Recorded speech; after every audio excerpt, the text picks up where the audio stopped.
किसी भी नेता के 4 शक्तियां होती हैं। राम राज्य अर्थात 4 बातें, अयोध्या नगरी।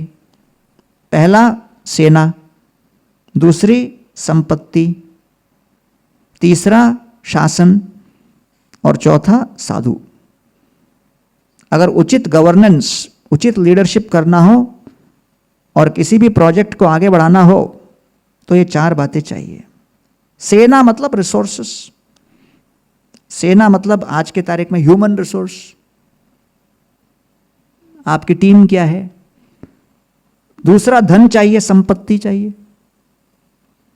तीसरा शासन करने की प्रक्रिया सही होनी चाहिए, नियम सब बंधे होने चाहिए।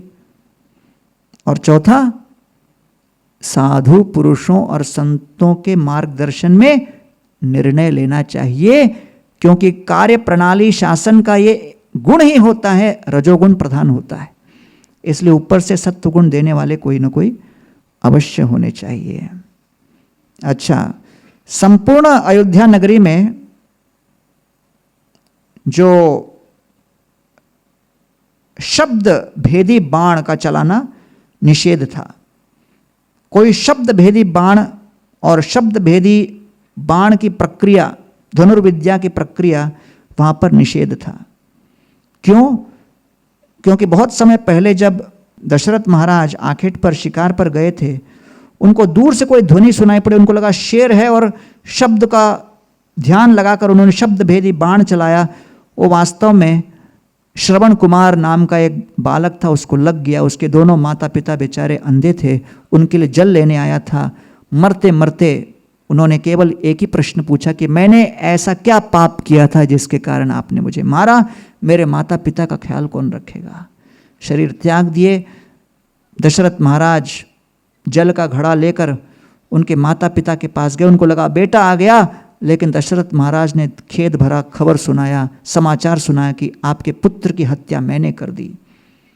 कर्कश ध्वनि में उनके पिता ने श्राप दिया, जिस प्रकार मुझे मेरे पुत्र से वंचित किया, एक दिन आपको भी आपके पुत्र से वंचित किया जाएगा और बड़ी दुखी बेबस अवस्था में आप भी अपना देह त्याग करोगे।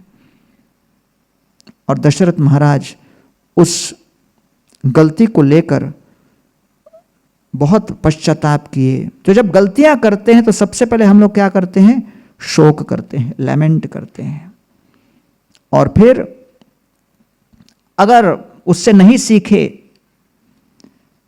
तो अगर हम फिर वो दोहराएंगे उस गलती को, तो इसलिए अगर गलती को हम दोहराएंगे तो ये वास्तव में बुद्धि की कमी है। हां, गलती करना अर्थात दूरदर्शिता की कमी, लेकिन गलतियों को दोहराना अर्थात बुद्धि की कमी। तो गलतियों को दोहराना नहीं चाहिए।